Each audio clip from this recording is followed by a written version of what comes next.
Hey guys, this is Kevin Cannon of Precision Powerlifting Systems. I'm going to do a video today discussing finding a quality coach. I think as powerlifting gets more and more popular, the market gets more and more saturated with people being coaches. And I think when I think back of, I've been coaching, not in powerlifting, but I've been coaching for 17 years now, so it's a long period of time. And I just think of the ways in which I've been able to deliver the highest quality of work that I'm capable of delivering and the things that matter the most. And then I think of my time like with Boris Shako, where he explained the Russian system and basically how it works. So all of their coaches are sports scientists, so they have education within the field. And a lot of them were high-level athletes as well, like Olympic-level athletes. So they had the experience as both an athlete and then later on as a coach, but with that formal education to become a coach. Like they go to universities, they study these things. And some of the things that they're required to do as a coach, for example, like during nationals, they would hook up cameras and computers and stuff and analyze everybody's bar path in all of their lifts. And then they were able to determine, quality of the actual bar path that you're looking for, stuff like that. Like they're constantly doing research. That is their job. They're sports scientists, but they're taking their sports science background and a lot of times combining it with their athletic experience, and then they're putting together a program or coaching a team or whatever it may be.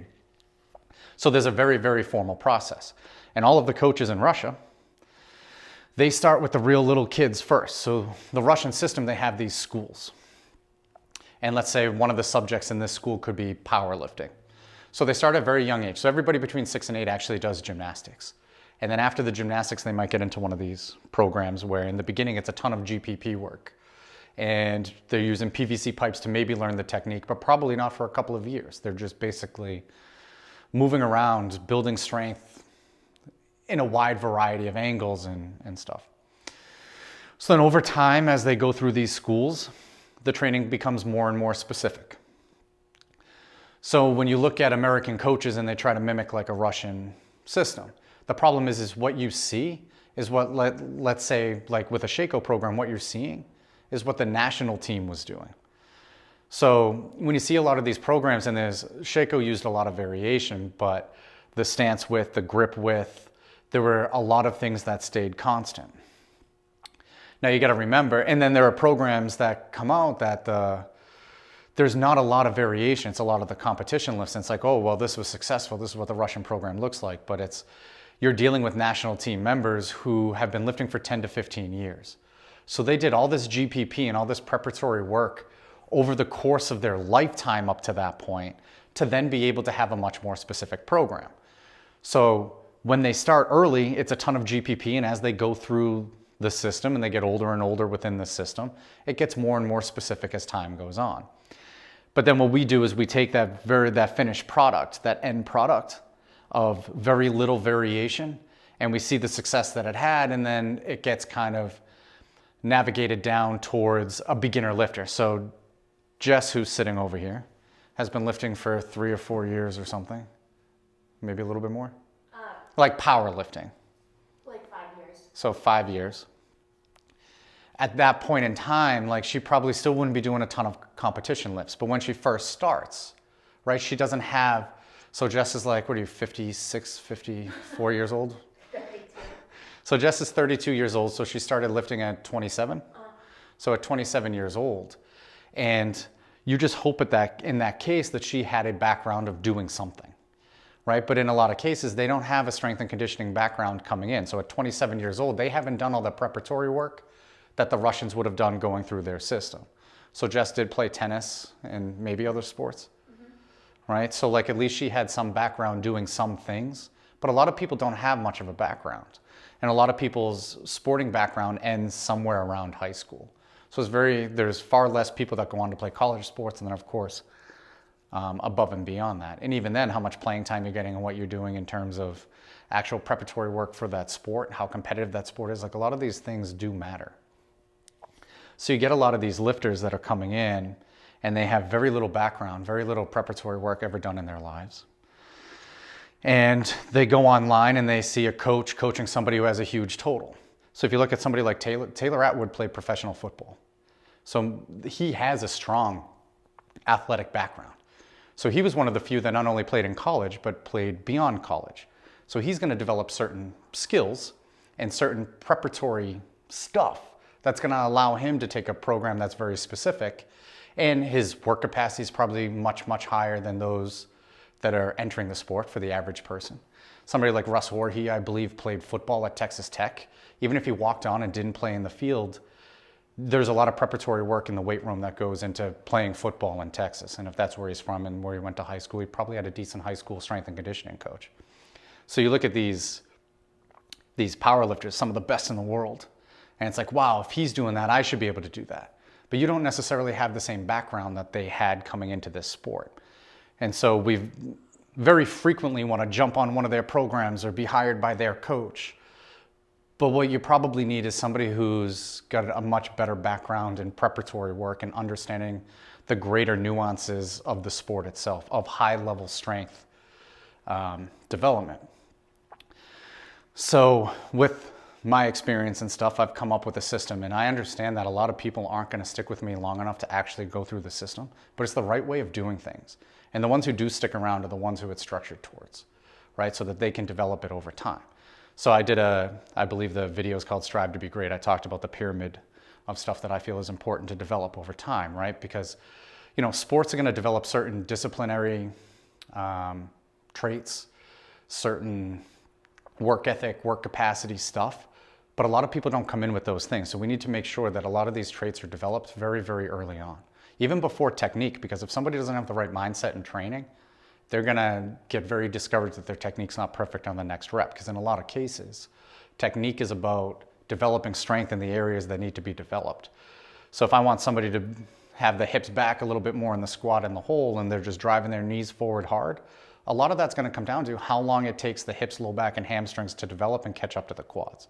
And this can take quite some time to do. It's not just giving them a cue and it's going to magically happen. It could take a year or two for that to happen. It could take even longer at times. So it's understanding that long-term process of development, which a lot of people aren't going to want to participate in, and that's fine. There's other quick programs that they can do. I'm sure you can throw a ton of stress at somebody and they'll get strong really fast, but who knows where that ceiling is actually going to be, and that's an argument that we could have all day long. So I want to talk about finding a quality coach, because I think this is, obviously it's important to me because this is what I do for a profession. So number one, I don't do anything else. So for the last 6 years, all I've done is coach powerlifting. I don't train other people. I don't have a day job. I don't do anything else other than coach powerlifting. And just taking like a rough estimate of my experience when I was having a conversation with Jess the other day, I've analyzed over 90,000 hours of training. That's a lot of training. So if you have a coach who hasn't really had a lot of experience coaching people, and this is just in powerlifting. This doesn't include all the teams I coached before. I've been in Division I weight rooms. I've coached 2 Division I colleges as a strength coach, assistant strength coach. There's all this experience that goes into that too, right? So this is just of powerlifting, over 90,000 hours of training analysis. And I think that's a really important concept. And we've tried a lot of different things, but we've kept track of it, and we've just learned as we've gone through the process. So if you have a coach who doesn't coach a lot of people, or they have a day job, you can't be great at everything. I do a skills class the last Tuesday of every month, and we discuss a lot of these properties of you have limited mental resources. Even if you're doing all the things right, eating well, sleeping well, meditating, doing all of that well, but on top of it, everybody, a lot of coaches have day jobs and they're athletes themselves, and then they're coaching. You don't have enough mental resources to be great at all of them. And here's how it usually works. Day job takes the priority, they're lifting second, and then coaching becomes a tertiary piece to it. You don't have a lot of resources to be great there. You can't be reading and learning and experiencing stuff, and also you're limited to time. So in order for you to gain that experience, you just don't have enough hours in the day. It's just going to take a lot longer.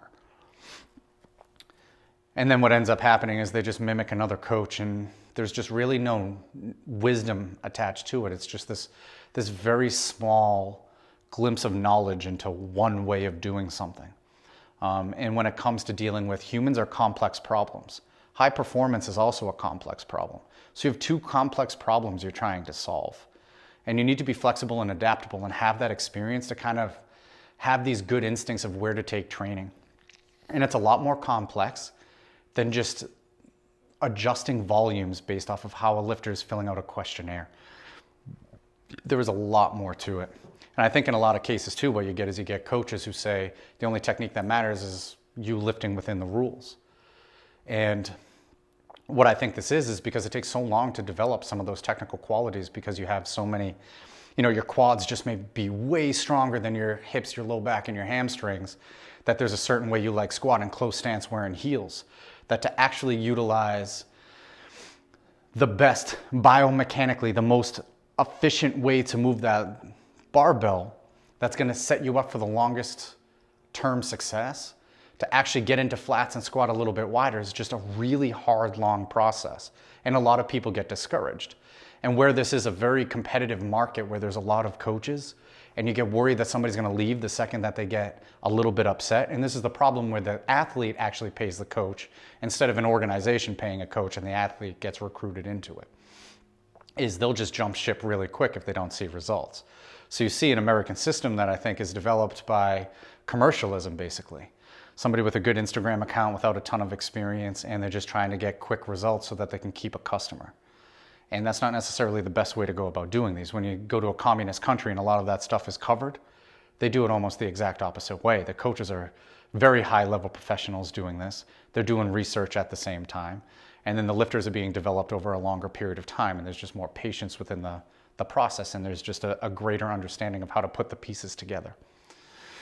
So the first piece of this, I was just touching on experience a little bit, and I'll probably touch upon that again, but like an educational background. So I have an undergraduate and a graduate degree within this field. And I do think, even though I learned a lot more about getting people strong after college, being an athlete myself, like all of these other experiences, working under Sheiko for 3 years, being coached by him for 3 years, I do think that there's a lot of value to that. But you need to lay the foundational pieces to understand that stuff. And with education, it should be specific to strength and conditioning. So there are a lot of people are going to get, their panties are going to be in a bunch when they hear some of this stuff, but I don't fucking care. There's a lot of physical therapists out there. Your education is on physical therapy. That's not strength and conditioning, right? So you have this background that's just a little bit different, right? I would say most physical therapists, their weakness is getting people stronger. Like the programs are just maybe not set up for them to understand and develop high-level strength. We're talking about high-performance strength. We're not talking about taking a general population client off of the couch or somebody who's hurt and having them rehab an injury. That's an entirely different skill. And so you flip that script. You take like me, my background, my degree is kinesiology, right? I didn't learn how to take somebody from a specific traumatic or acute injury and rehab that process. I can't take somebody who's had knee surgery and rehab their knee, or back surgery and rehab their back, or they've had a stroke and how to regain motor control.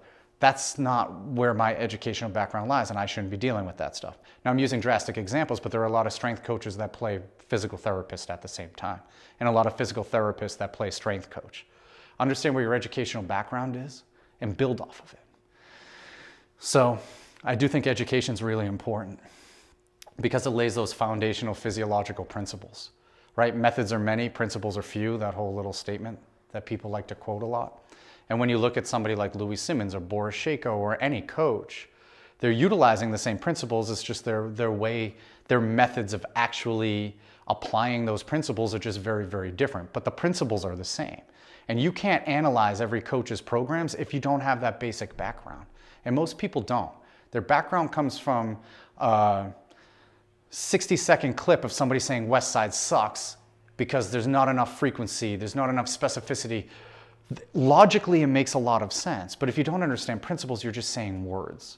And then what happens is somebody's coached by that coach, and then they coach. It's like a pyramid scheme.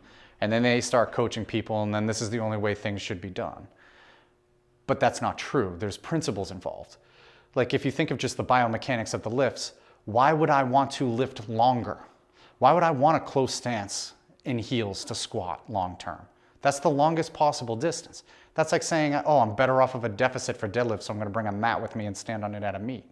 You're not going to do that. There's a reason why most people prefer to pull sumo. It's a shorter distance. And yes, some people are going to be stronger in different areas that allow them to display a higher level of strength now in those longer positions. But that doesn't mean that's the best way we should be setting them up. We need to be addressing those weaknesses because if you teach them how to adapt to their leverages, you don't really have to make them stronger. You're shortening the distance.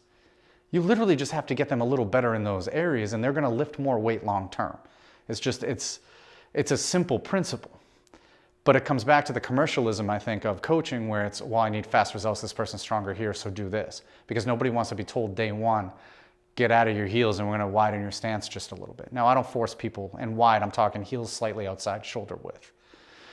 But I don't make people just get there right away. There's a building up process. Like, how long did it take you, Jess, to get into a wider stance, to actually be comfortable with your heels outside your shoulders? 2 years? Like, it's a long process. And for some people, it takes even longer. So it's something that we put into place early, but I think a lot of coaches have a hard time being like, hey, you need to do this. Well, I'm going to lift less doing that. Yes, you are, but here's the long-term strategy. So I do think the formal education, and it needs to be within strength and conditioning. It can't be physical therapy. It can't be economics, software engineer, whatever. It doesn't apply. You can't understand the principles if you've never spent the time actually learning them. And yes, I don't use a lot of stuff I learned in school, but it allows me to understand the stuff that I've experienced and the conversations that I've had with other people so that I can develop my own system of doing things. And then there's experience. So there are quite a few lifters out there that have been doing this a long time that don't have a lot of formal education within the field itself. And I don't think that's a problem. But that wisdom is developed over a long period of time. Not 5 years, not even 10 years. These are people who've been around the sport. They grew up with it. So they have all of this experience, and there's two ways to learn, right? You can read about it in a book, or you can kind of just keep banging into a wall until you figure things out, right? So like one, here's knowledge, and then here's experience, right? Here's wisdom. I think in a lot of cases you have a lot of inexperienced coaches who are well educated, who can communicate knowledge, but you can't communicate wisdom to somebody. That's something that has to be experienced. Even for a lifter, they have to experience it. So you can try to communicate your knowledge to them as a coach, but they need to experience that to develop their own wisdom. So you're guiding that process. You're giving them the knowledge and also paving the path for them to develop their own wisdom, not for you to show them how smart you are. So there's a lot of formally educated coaches with very, very little experience. And by little experience, there are a lot of coaches out there that have never coached a powerlifter in person, that have barely analyzed any powerlifting training whatsoever, that don't have formal education, but that they're good on the internet with infographics, and they can get a lot of followers and do whatever that they're doing to get that, but they have neither knowledge nor wisdom, but they're collecting people's money and giving a service that is of very low quality. And me personally, I need both to learn from somebody, right? And don't get me wrong, I've had conversations with a lot of lifters who have experience, but we're talking over 20 years of experience lifting weights, and I think that's extremely important. You look at somebody like Louis Simmons, who has a high school GED, I think at most, but this guy's been coaching powerlifting longer than I've been alive. Like there's a wisdom that he's developed over time, where somebody like Sheiko has the formal education with it. But he also has the same amount of experience that Louis Simmons has, right? So like when you're talking, they have over 40, 50 years of experience in the strength sports. I mean, that experience is invaluable. Like you can't go, all these younger lifters and coaches going on saying Westside sucks. This guy's been coaching powerlifting and developing high-level powerlifters longer than they've been alive. Like you can't ignore that experience just because you're afraid of being wrong. This whole process is not about being right. It's about getting better, especially for the younger lifters. This sport is very new. So if you have very limited experience and very limited education, you need to develop both before you start just posting things on the internet because you have some cherry-picked research study on 14, 18-year-old dweebs who can't even squat 300 pounds, but it proves your point, and then you're pounding your chest screaming science. Like that's not education. That's just you trying to fool everybody into thinking you have education. There's a difference. And you can tell it because you can tell it based off of their experience and whether that knowledge is over time becoming wisdom. And in a lot of cases, I think what you see people doing something that doesn't work and then they just jump ship to something else. So they're never developing wisdom, they're just jumping back and forth. Now, there's a big difference between coaching and athletic experience as well. So, and I think both are really, really important. And don't get me wrong, like Boris Shako, he was a weightlifter, he wasn't a power lifter, but he had experience doing it. But Louis Simmons had a ton of experience as an athlete, right? So I think for him, that's where like, yes, Shako may have had more formal education, but Louis had way more education underneath a barbell personally. So I think that's where those things become very, very even there. And which is why I find their true systems to be, they interest me quite a bit. I think they're both extremely remarkable. But there's coaches out there who've done one meet or no meets. You've never gone through the process as an athlete. Now, if you're not a power lifter, but you played high-level sports, and I'm talking like, yes, a high-level college sport, not some Division III random sport that nobody plays, right? Like if you've played at a high level at college and beyond college, like I think that correlates quite a bit. But you can't be a coach and tell me how to deal with pain in my body if you've never experienced that pain. Again, you can communicate knowledge, you can't communicate wisdom, right? So if you haven't experienced something, you're reading in some sheet somewhere, in some study that says you should do this, those words don't mean as much to you as if you've actually experienced it. So when I hurt my back, the first person that I reached out to was a power lifter who had hurt his back a ton of times. Because to me, that's the most important experience in that situation. I didn't reach out to a physical therapist because it's just, there's this learned behavior you have of when you get hurt doing this specific task that gives you that experience and that wisdom that can help somebody get back. So having those conversations with that person, that's what I wanted at that time. Now, a physical therapist who doesn't train that hard to get hurt and go through the shit like that, you can't tell me how to get better. You can't tell me how hard to work because you don't know what it is if you've never experienced hard physical work like that. And it's not just doing something to do one meet to see what it feels like. It's you need to do it long enough to get fucked up, to then do it again, and then get fucked up again, and then do it again. It's got to be a learning process. Not this, I dipped my toes in the water and I think I know everything that I'm talking about. You need to fuck up. You need to get hurt, and you need to go through that experience. That's how you develop that athletic experience into strong coaching experience. But a lot of times, what ends up happening is you have athletes and you have coaches, and you have athletes that coach, right? In order to be an athlete, you need to be selfish. In order to be a coach, you need to be selfless. It's a completely different perspective on training, right? So I think what you get for a lot of athletes is their selfishness is the answers to their coaching problems, right? Where it's, well, this is what I would do in this situation, so you do that. I do think there are some athletes that coach that are very good at wearing both hats, that use their athletic experience to then use that to actually coach and guide the process. I do think there are quite a few that do that. But it can be very difficult. But I think in most cases, you get a lot of athletes that are just trying to make enough money so that they can be selfish enough in their training and don't have to have a second job. That they can just give you a little bit of a template, make some changes to it occasionally, FaceTime with you for a few minutes each week, but they can continue to go after their athletic dreams kind of at your expense, and they're not really great coaches. And I think this happens quite a bit. I think too in education, like I mentioned formal education, but there's also, how people educate themselves after formal education, or even if you don't have formal education. So like Louis Simmons grabbing all of those books and reading them, right? He talks about them. He actually in his store sells all of those books. And a lot of them were books I had to get in grad school and undergrad. So like he read these books and he learned, he basically created his own formal education program. I mean, Louis Simmons might have literally, when he's reading these texts, was the first exercise science program that even existed because it wasn't even a college major at the time.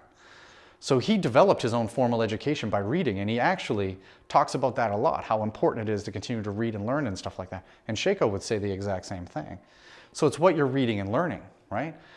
So in a lot of cases, what I think people do is they're not really trying to educate themselves. They're just finding some research study to show the world that, hey, look, I sound educated because I'm sharing a research study. But a research study is just a snippet of a period of time in a very controlled environment with people who probably are very different than the ones that you have in front of you. And they're also done for a shorter amount of time. So yes, is there some value to it? Some, but it's a very small snapshot of time. So one of the things that I try to encourage everybody to do is read books. So if you take a researcher and you look at one of their studies, you're getting maybe 6 weeks, 12 weeks, something like that of their time. A book, you're getting 10, 15 years. You're getting the summary of their entire career. So a book is a way that you can absorb way more information in a shorter amount of time. So yes, it takes longer to read a book than a 7-page research study, but that book is a summary of decades of research in a lot of cases. So you're gonna get just a greater understanding of it. Your goal with this stuff, it's not to, and these people who do this on the internet too, right? Where they like take a study and they, and their background's in something and the research is in something else. Right? Like a personal trainer, strength coach, a powerlifting coach, breaking apart a pain science research. So here you get these literally brain scientists, neuroscientists doing this research, and then some personal trainer or low-level powerlifting coach breaking apart the methods that they're using and their results that they're finding. It's like, you don't have the background to do that. Your ignorance and your blind spots don't allow you to kind of really analyze this piece. You got to kind of take the researchers for their word. And then when you read decades worth of research, in those books, they always add in the counter arguments to it. So you get both sides of the information, and then you can make the best decision possible based off of your education, your experience, and the people that you have in front of you. I think that's really important. So just to summarize this part of it, formal education.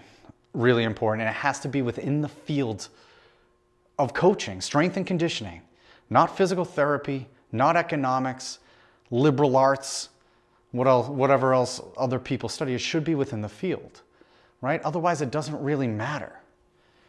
And they should be educating themselves in a way that they're learning about the concepts related to their field. Yes, I do think understanding like pain science is really important for a powerlifting coach because people do experience pain. So like reading that stuff, but you're not a neuroscientist.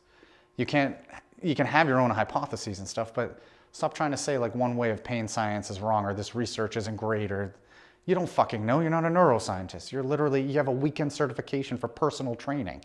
If you're a brain scientist, you probably wouldn't be a fucking powerlifting coach. You'd be making more money doing something else. So make sure that they're educating themselves by like reading books and understanding the principles first. And that's the other thing too, is a lot of these weekend warrior certification classes and stuff that people take, or they work in a gym and all of a sudden they're a fucking powerlifting coach. They don't even have a foundation of knowledge. They don't even know the fucking principles. And then they're sharing with you their fucking 7-page research study that they found in some nonsense fucking journal that's just showing them that this is how training should be. And it's just like you have so many blind spots and such an ignorance, but yet, and we're going to get to value in a second, yet you're charging so much money to these people to really have some really poor coaching. It's just a very, very selfish way of coaching.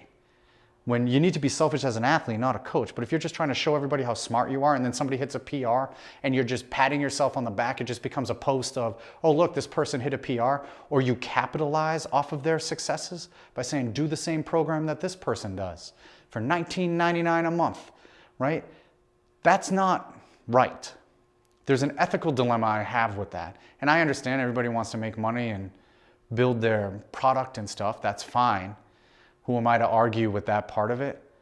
But that person that's buying that program is not that person. And I don't care how many different variations of that you have in terms of what they fill out ahead of time. It's still not appropriate because they're expecting something that's a little bit different. You're capitalizing off of that. That's a very selfish move. And in coaching, you need to be selfless. So you read the books that are fucking boring, because you're doing it because you have pride in your job and you truly want to make the people in front of you the best that they can possibly be. You get the experience, you get fucking hurt lifting, even if you don't like it, to get that experience, and you come back from it. And then you train hard again until you fucking get hurt again. And then you come back from it so that you can develop the wisdom to pass along to the people that you're coaching. That's why you should be lifting. If you're just doing it because you want sponsorships and like, hey, look, I can lift this much, so you should be coached by me so I can continue to lift and pay for my steroids while I compete in a drug-tested federation. That's not right. Like there's a component to coaching that needs to happen with that continuously learning and reading. And then of course the experience coaching people, right? So if you're spending a ton of money on somebody who's never coached a powerlifting group in person, I coached a team of powerlifters for 5 years in person before I started doing majority of my stuff online. 5 years, but that's on top of 17 total years coaching. Division I college athletes, high school athletes, and some youth athletes.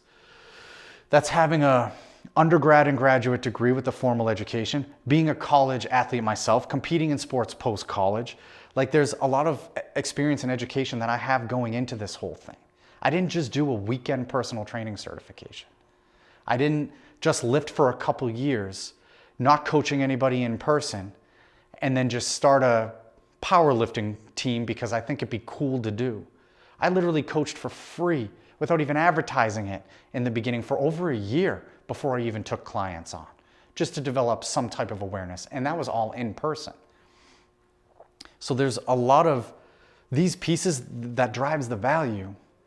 But I could literally go online now and point out a ton of coaches who've never coached in person, who charge more, who don't have a formal education in this field, who have less experience than me, who charge more than me. And in a lot of cases, though, you have it the other way around. You have these other coaches who've seen high levels of success and then charge really cheap money for a program. So now I have to charge market value because nobody puts a lot of emphasis on the education experience pieces. It's just how good are you at the internet and how big's your total sometimes. Like that's all that matters. So that... Are you kidding me? Jess woke up from a nap. She got startled awake. But that's what drives the value sometimes, is just this bullshit that's out there. And if we ever want powerlifting to be considered a legitimate sport, it does need to be set up more like the Russian system. And not that I think every coach needs to be a sports scientist, but every coach needs to be educated, they need to be experienced, and there just needs to be this certain level of professionalism. If your coach is on the internet arguing with people all day long, get a new fucking coach. That's not somebody who fucking cares about getting better. That's somebody who cares about being right. And that's not the goal. The goal isn't to be right. The goal is to be better. And it happens all the time. It's whether like West Side sucks or we're talking about politics or some other bullshit. Like if they're on the internet arguing with people, that's unprofessional. Get somebody who's not doing that. Get somebody who's taking all of their resources and getting better. That's what you should be looking for. That's where the value is. I think in my case, I don't have a ton of experience in powerlifting. I've only been doing this a little over 6 years. But at the same time, like I said, this is all I've done for 6 years. So I've analyzed a lot of training, over 90,000 hours. Like I said, that's a lot of fucking training. But I think in some cases, if you see that your coach is doing those things, the value of it is you're kind of investing in their future. Like, hey, I know right now you're not the best, but some of the money I'm paying you right now is going towards you getting better because I believe in your work ethic. I believe in your commitment. I believe in your attitude. And that's where I'm placing my value right now because I know you're going to get better. Yeah. Do you have any questions, Jess? You good? All right, you can follow me on Instagram. It's KW Canner, our team, Precision Powerlifting Systems.